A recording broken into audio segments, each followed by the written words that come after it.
Hey guys, and welcome back to a brand new episode of Staying Sweet, the podcast. 2023 has certainly been an interesting year for this podcast and for me as a podcaster, from recording my episodes anywhere I could in random bathrooms, bedrooms, even a River Island changing room. There has literally been no place I haven't tried to record a podcast episode, even a car in the middle of summer. And that just tells you and shows you, if you want to make something work and happen, you've got to make do with your circumstances. And this year, 2023, has certainly been one that I've enjoyed, taking the leap and believing in this podcast, deciding to find a podcast studio, the one I'm in right now, and recording not just better quality audio, but also introduce video into my podcasting production and marketing plan. I have seen my podcast really soar, grow, change, and evolve as I've introduced a studio space into my work. And in today's episode, we're going to be celebrating that with all my best bits from my favorite solo episodes. So I really hope you enjoy. I can't believe we're at that stage now with series 3 of Staying Sweet. What a year it's been, and I really hope this episode of highlights and best bits will motivate you, inspire you, remind you of some of the episodes that are already existing out there for you guys to enjoy. Please take all the tips, all the advice, and of course all the entertainment from today's episode. I really hope you enjoy it. I think when you consider a time to jump or make a decision to kind of change the trajectory of your life or kind of get yourself on a different course, I think it's really important to kind of revisit the drawing board. And by drawing board, to me, it's always been the vision board. And that's where I tend to find the most kind of realignment and recalibration when, you know, I might be umming and ahhing or kind of toying between options or ideas, and I'm not kind of sure where to go with something. I will always, without a doubt, get back to that vision board. And if the vision board doesn't feel aligned for me, I kind of rejig things, move things around and look at what I truly want. And it's crazy how much of my vision board for this year has been podcast / studio related stuff. So it was like, Alice, why are you not just cracking on with it? You want to tick this off your list and you want to make it happen. So just get it done. And that kind of brings me on to my next point, really, which is fail before you scale. And no, that's not just for the sake of rhyming. It's because sometimes you have to act before you're ready. And sometimes you're going to make a decision that does not work out and doesn't pan out. But it doesn't mean it's the wrong decision, because you've learned something in the process, in the jump, and you've kind of taken on this new belief in yourself. So never see that kind of moment of things not working out or maybe things having to be amended or changed as a failure. I think looking back at how long it's been, you know, we're recording this end of June. You guys are going to be seeing this in July. You know, from February to July, to be off a podcast for that long, you know, there was a point where I was kind of thinking, oh my gosh, is this going to fail? Am I going to not be able to make this work and make this happen? But no, you keep persevering, you make the decision, and you show up. And that's the best way to do things. So ultimately, I think I was holding back with this podcast relaunch because I was kind of comparing myself to high production podcasts that I know you guys listen to. I listen to them myself. And I was kind of thinking, gosh, people are going to be watching this or potentially listening to my podcast and thinking, well, she's no, you know, Girls Bathroom, or she's no Grace Beverley. But ultimately, that's a different kind of experience. And it's not to say that I don't aim to be at that kind of caliber, but there's no point comparing yourself to something that's not quite in your lane yet. You know, there's always a moment for you to grow and grow into that next stage and that next phase. And really, when I kind of deeped it, I realized those people behind those podcasts have a production team. They have editors, they have a set designer, they have someone who is, you know, organizing all the interviews. And it made me realize, like, wow, I'm doing this all myself. Cut some slack here. And I think if you're doing something like you're owning a business, or you're starting something from scratch, or you're building your social media platform, or you're attending university, you're doing this by yourself. you're making this, happen by yourself. So again, just cut yourself some slack and actually realize how much effort you are truly putting in. When you start to grow and you start to build your business and scale up, then you can outsource. And that's a beautiful thing, guys. Outsourcing is heavenly. But when you're first starting out, you might not have the means to do that. So just kind of be open to the idea that, yes, things might be a little bit more stripped back. It might not be the end goal, but it's a step in the right direction. And I realize now that point of my life was about sitting and being patient. And I absolutely cannot stand the phrase patience is a virtue. But my gosh, is it? And I think in my stubbornness and my reluctancy to kind of embrace patience, the lesson had to be learned. So it was coming up for me time and time again. And I think this episode today is for anybody out there who is listening and is feeling like they want to figure out what their era is. I feel like defining your era is a mixture of current circumstances, but also kind of motivating yourself and calculating, okay, what do I want next for myself? And I think there is a point in life where you can be in control of your era. You don't have to sit in an era forever, and you have to know that these times do not last forever, the good and the bad.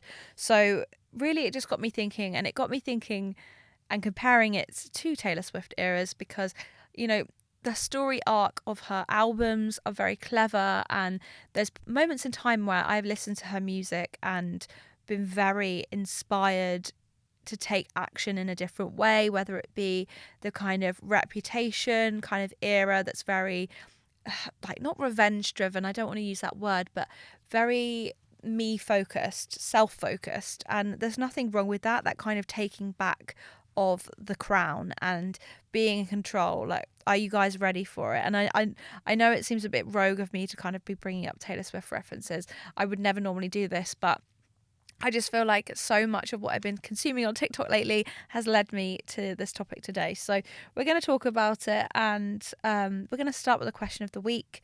The question of the week, guys, is take a moment to think about where you are in your life right now. How can this chapter of your life be defined? And I think for me this year, 25, you could either kind of define the era by years or your age if you wanted to. I definitely think 25 for me has been the era of adventure. I think in the last year, as in 2023, I have never been more confident in my dating life. Like, it's actually wild. I never thought I could experience that level of growth and that level of comfort in being single and enjoying, meeting new people, flirting, dating, etc., and kind of using it to my advantage. But here we are. So I think it's been about adventure and flirting, and that kind of just sums me up. But if we're talking in a kind of business sense, I think reward has been the era for me. I think there's been a lot of reward for the efforts put in, and I think if last year me could see the things that I have not got a round of applause for, but got a round of applause for, I think I would feel more content with the moment of kind of patience and kind of working out, okay, this is your time to just work on you, grind behind the scenes, and then you can reap the reward and enjoy the benefits. And I think sometimes when we're kind of comparing ourselves to social media, it's very easy to kind of think, well, where was their moment of patience or quietness? But you don't really see that. You never really see that truly behind the scenes unless someone is really, truly sharing everything and the pain, the highs, the lows. Some people do that great on social media, but it's not for everyone, and it's not for the faint-hearted. And I think, having that level of privacy when you're going through a tough time is totally understandable and valid. And it's something that I had to do. And I think in being in the position that I am now and sharing that, yes, it was very tough for me last year, I think I'm kind of at that stage now in life where I'm okay talking about it. It doesn't resurface any emotion. It's empowering. And I think I wouldn't be here today kind of recording this podcast if I didn't have total low moments in my life where I couldn't see a direction and I couldn't see any success coming from what I was kind of working so hard for. And I think really just knowing where you are and being accepting enables you to kind of get on and take the action. I think it's very easy to get het up in other people's eras, and someone's era of marriage and children might be your era of solo adventure or solo travel. And it's not to say one is better than the other, because it really truly isn't, but just focusing in on you is really where you're going to see the most action and also the most inner happiness. You truly will not find yourself in a position of happiness if you do not look at what you already have within you and what you already have kind of going on behind the scenes. And I think the last year for me has been amazing for friendships, and I think had 2020 Alice seen into the future and seen that things were going to work out and pan out how they should, then I might have been more okay in the grief of losing friendships and kind of stepping away from people in my life who I thought were my forever friends. But we can never really see into the future like that. So I think just giving yourself the willingness to understand that this era isn't forever, it kind of does give you that hope and that focus. I remember she was reading this book last year when I was kind of going through a bit of a self-development hiatus myself, and I loved where she was going with it. I really liked the fact that she was reading this book and kind of talking about how it's not necessarily like going to therapy and doing the work and doing the inner work and the child healing and all those different things. It was actually about trying new experiences and identifying the defining decade being our 20s and just using it as an opportunity to really grow. And another thing that I heard, which actually I feel like I heard this on TikTok, guys, would you believe, it was that when we're starting in our adult life, say for example, we hit 20, we are in the birth of our adulthood, and actually we're only just in the infancy of our adulthood. So the expectation that we have to be doing things correctly or right, when really we've been kind of following and sticking to a routine or following a life path that everybody else has been following, and then to be suddenly kind of thrown out into the deep end. We are in our infancy ultimately, and I think it's really quite interesting that Meg J coins the 20s as the defining decade.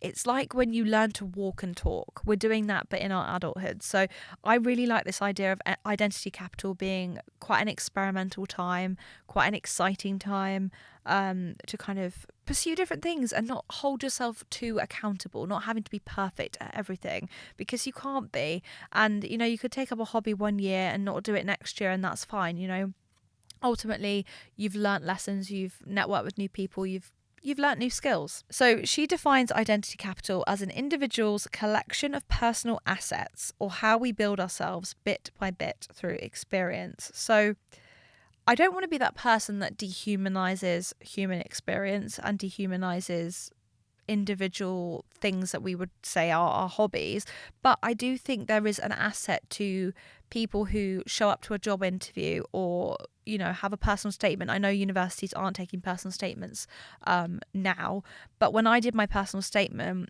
I put my all into it, and I showcased that I had a blog, that I was writing kind of well before getting into university, that I was trying to do my very best at getting in. I was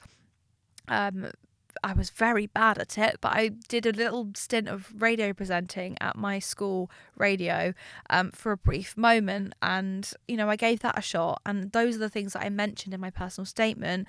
And actually, if I'm being honest, I didn't meet the grades to get into university, but because my personal statement was strong, because I had personal experience in the field and the industry that I wanted to get into, people or whoever was looking at my application believed and deemed me to be worthy to take the course, because I wanted to be there. I had a passion. I had a reason to be showing up and doing this degree. So ultimately, that's what got me in the door.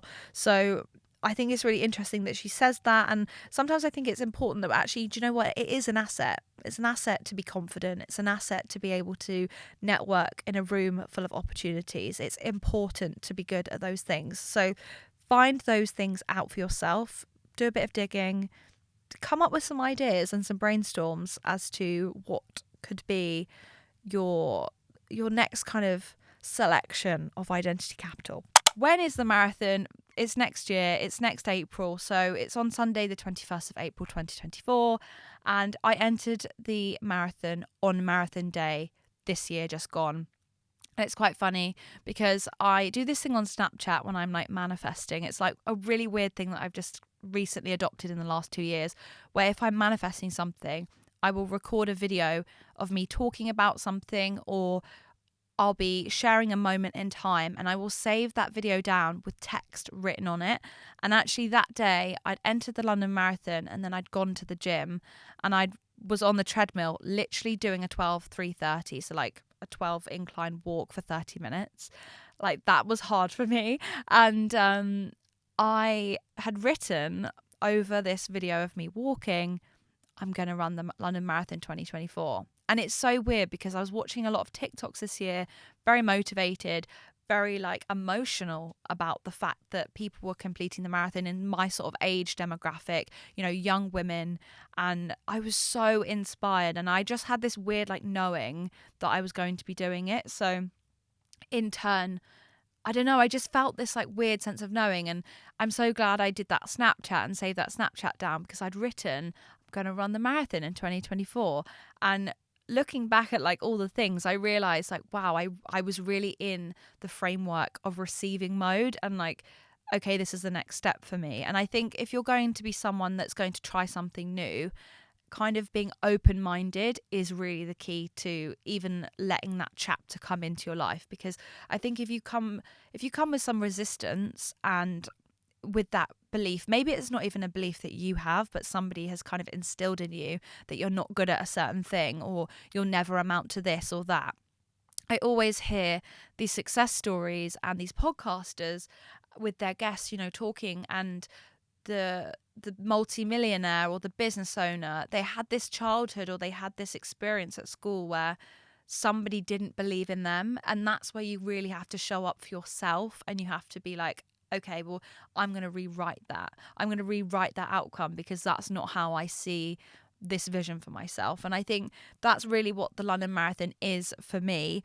It's rewriting, it's a mental belief. It's rewriting this whole mental belief that if I really put my mind to something, I can achieve it and I will do it. Another thing really for me that I was kind of thinking about, and I guess I'm going to be honest about it, because I've had a lot of experiences where the minute you share something, you can be met with a lot of negativity. And don't get me wrong, there are some people that I've told that I'm running the London Marathon who have been incredible for the most part, absolutely incredible, so supportive, so, you know, passionate about me giving it a go, like, you're gonna smash it. And that's lovely, like, I really am so grateful for that. But, you know, with everything, you're gonna meet people that are negative or kind of incite doubt into you or instill doubt into you.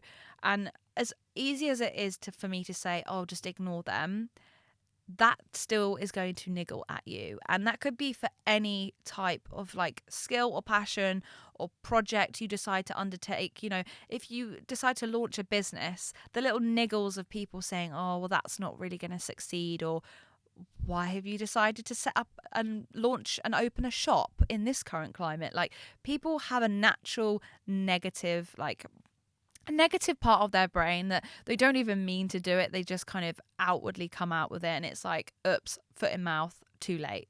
They've said what they've said. And yes, it can lower your vibration. And typically when I do anything and I have any projects, I don't really like to tell people what I'm doing, because you can actually incite that kind of negativity into what you're doing, and it can make you feel like shit. So typically I don't like to share things, but with the London Marathon, I have to tell everyone because I have to raise £2,000. So I just had to kind of bite the bullet with that and announce it straight away, because it's not about me. Yes, the race is about me technically, but I'm not doing this for me. I'm doing this for Teenage Cancer Trust. I'm trying to raise money for a charity. So in order to do that, I'm going to have to be as open and honest as possible. And I thought, you know what, let's go whole hog. If I have to tell everyone to believe in me and potentially donate to me, I'm going to show them my journey, because maybe this could be the chance for me to kind of see the good in people, which again, that sounds really like awful to say it like that. But when you've been bitten so many times, it can be like, oh, I don't really want to tell anyone until I've launched. But actually that can do you detriment. So really kind of balancing out, okay, if I tell people, there's obviously going to be an influx of nice people as well. And actually, I'm so bloody glad that I have told people what I'm doing, because I've had kind messages. I've had people offering to write me running plans. I've had friends reach out, or people that I went to school with that are running or in a running club and have said, come along and join our running club. And if I'd kept that all to myself and kind of thought, well, I might as well just try and do it myself, that's my ego talking, and that's like me kind of wrapping myself in cotton wool and protecting myself from potential negativity, when actually I could be opening doors, or I could meet someone who's going to change my life. I could meet my new friends. I could meet my next partner. Like you literally do not know what doors you are opening when you give something new a go.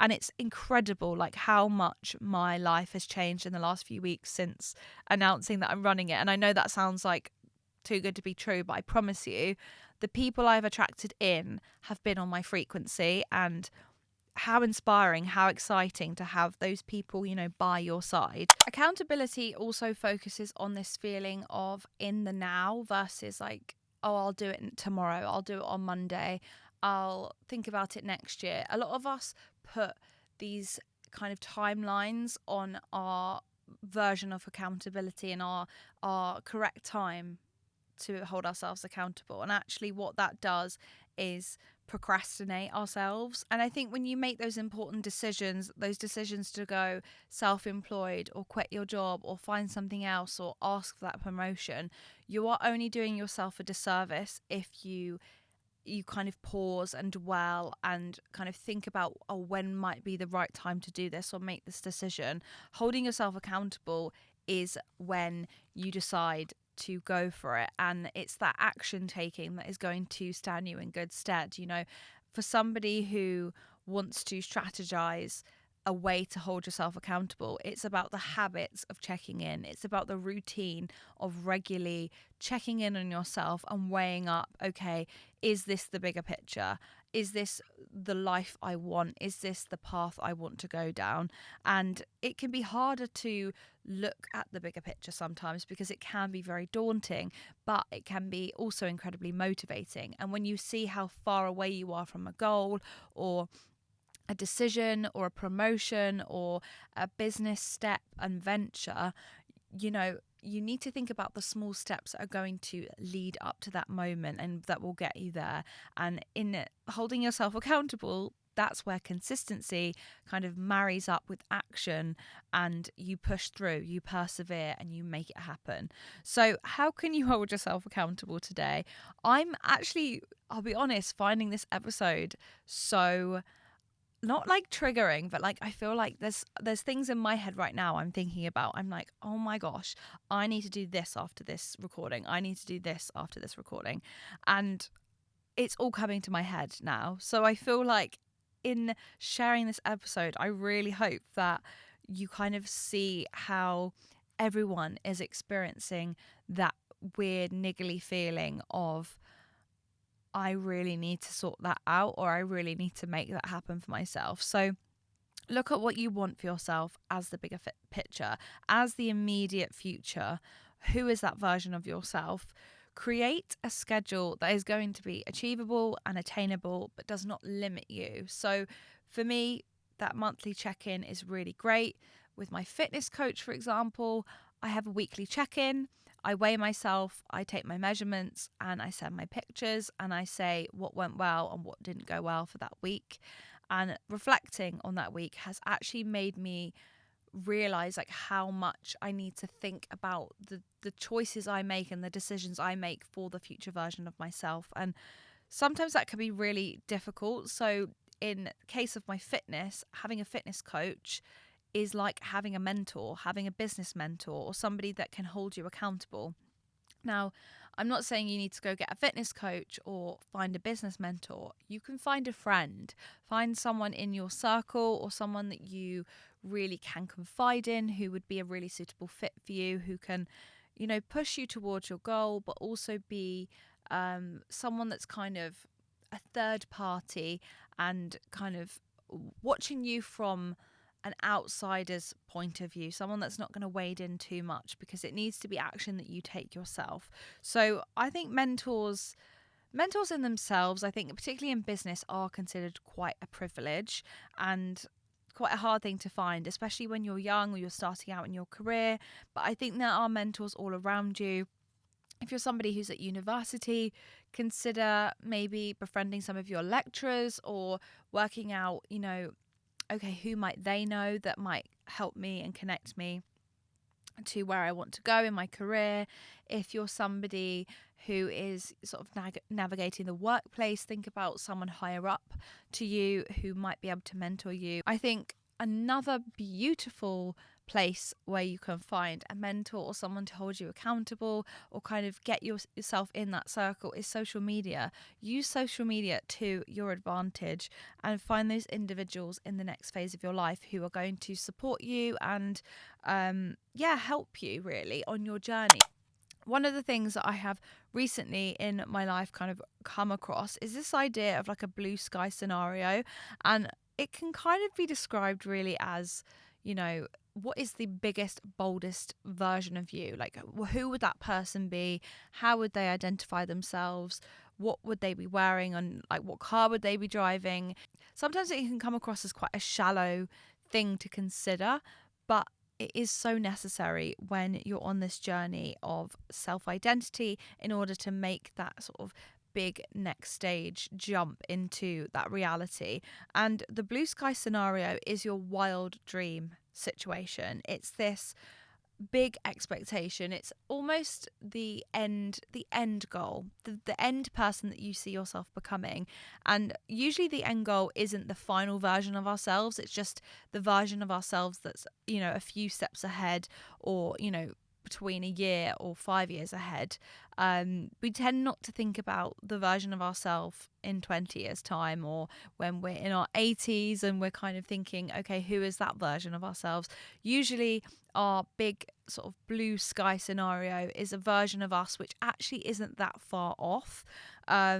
So this episode is about identifying that person and rolling with it. So ultimately, that idea of your self-identity formula and your personal brand and how those two things are connected together. So your personal brand really essentially is how you view yourself, and your self-identity formula is how you view yourself. So connecting those two things together, taking the opportunity to redefine your personal brand with your blue sky scenario self, this crazy, it might not even be a crazy, like wild version of you. It might just be someone who is a little bit more grown or a little bit more well versed in the career that you're in, or the places that you want to be and the places that you want to go. So really the main thing that this episode is for those of you who lack the ability to give permission to yourself and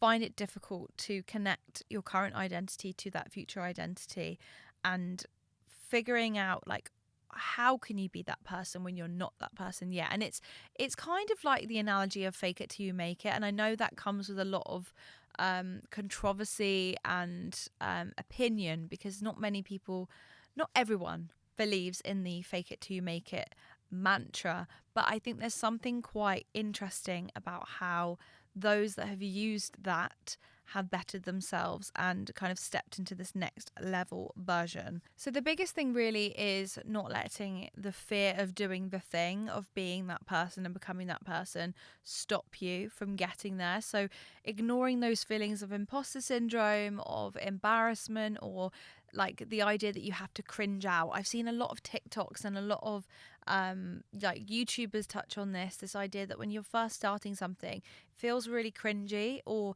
you cringe yourself out, or you have those moments in your career where things are a bit quiet and people aren't like clapping for you, or your business is a bit quiet and you're not making many sales, and suddenly you go into this like really self-critical mode where all you want to do is like self-attack and kind of belittle yourself. And actually that feeling of cringe is a form of resistance and a form of procrastination, and it can be really hard sometimes to get yourself back on track, get out of that rut and reconnect yourself to that self-identity formula, that future version of yourself that you have. And I feel like lately my podcast episodes have all stemmed from a TikTok that I have seen, and I promise you it's not my only source of inspiration. But when I saw this video, my jaw dropped to the floor and I felt like it had to be part of a podcast episode and integrated into an episode today, because it is all about digital reputation and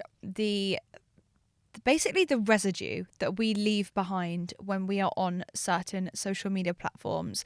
Whether we like it or not, we obviously are responsible for what we decide to press publish and press post on. We are really often the only people to blame for what we post, what we share, what we choose to reveal to the world, and really the consequences of that, and how often there can be negative consequences, even if it's something that you've done years prior, or you've done in jest, or you've done and not really thought that there would be any repercussions or any consequences to posting about something or sharing an opinion on something, and it can land you in hot water. Now, the video that I saw was of a young graduate who had basically applied across lots of different industries, and she received an anonymous phone call from an employer, potential employer, asking and basically what sounded like interrogating this person on previous videos that have surfaced and been searchable from this person. There wasn't direct and focused specifics, so I don't really know how severe this person's videos were, but they had a public profile on TikTok where they talk candidly. I'm guessing and imagining they were swearing in the videos, or they were kind of joking about certain topics. Obviously this is a really broad thing to kind of open up and talk about, but it just really made me think, I have to talk about this. I know that there are a growing audience and a growing number of you who are graduates and are in that age demographic when posting on social media is all you really do. And it's fine to do it, but you have to think about the possible repercussions later down the line.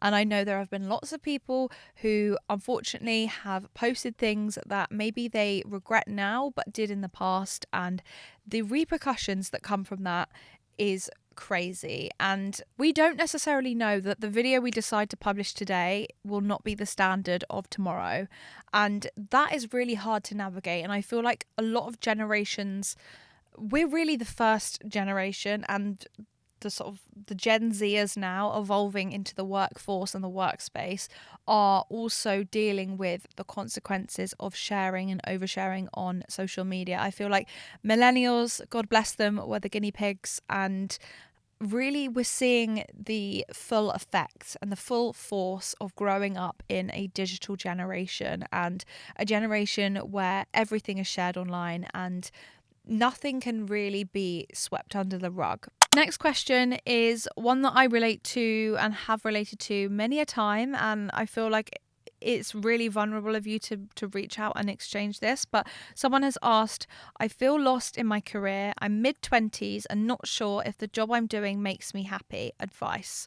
So I would say, when you're feeling lost in your career, look at the skills that you've already got and do an umbrella and a mind map and a brainstorm, and look at all the different things and all the different avenues that you could potentially go with that skill set.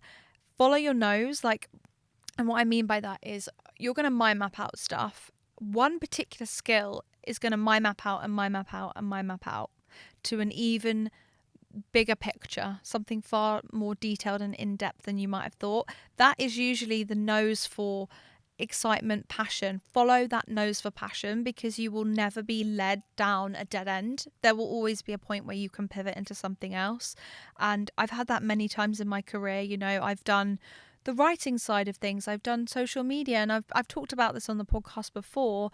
I initially started and posted a lot of stuff on fashion, and actually for me that led me down a social media dead end. I didn't really want to do it anymore. I didn't want to be in fashion necessarily. I wanted to highlight my work as a journalist and as someone in broadcast, and okay, That's doable. We can pivot that. You can still show up and be fashionable, but you don't have to talk about fashion. You can talk about being a woman in business. And that's why we're here. And I feel like there are so many different ways that you can make things work.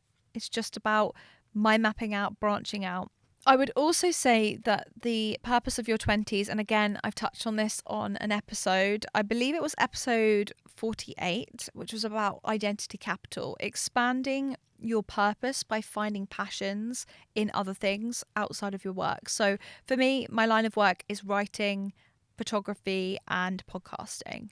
Okay, those are great skills, great things that light me up, but I should really be trying some different things. Like this past year, I've joined a snorkeling club, I've joined a running club, I've just decided to start new hobbies, and in doing that, have opened my eyes to new opportunities and new ways in, new communities of people, and I've been able to tap into those people. So when I've often felt lost, it's been a reflection of other areas of my life making me feel lost as a whole. And I feel like we put a lot of pressure, particularly on relationships and career, to get those two things really solid.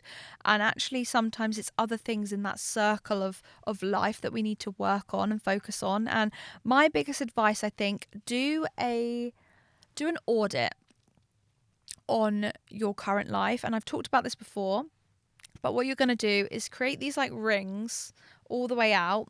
I feel like I have the template. I'll link it below in the description and in the show notes. And it basically rings itself out, and you'll label each segment like a pizza.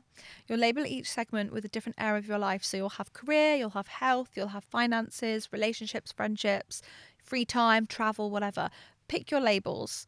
Then you're going to go in and you're going to colour up all the things, like a bit like a graph and a bar, and you're going to go through, get your little bar chart skills going, guys, bring out that skill and go through and colour in, and you're going to look at what is, taking up your time, what you're filling up the most, what you're doing the most in those areas. And then you're going to compare, and you're going to go, okay, well, I've put a lot of money into my savings and I've been really investing, but actually my social life has been lacking lately. So, okay, what could I be doing to fill that cup back up? Could I be making some plans with some friends that I've not seen in a while because I've been too busy saving money? Those different things, look into those and see if you can balance out that circle. And often I find in doing that really helps me. I check in regularly. I'm actually due for a checkup. I'm due for an audit very soon, so I'll be doing that over the winter break. But yeah, I really do find it fascinating and a really helpful, beneficial tool to kind of measuring what you're putting your energy into, and it can really help steer you into a better direction. Thank you so much for tuning into today's episode. I can't wait to see what 2024 brings, and I can't wait to bring you new episodes like this in the new year. Stay sweet.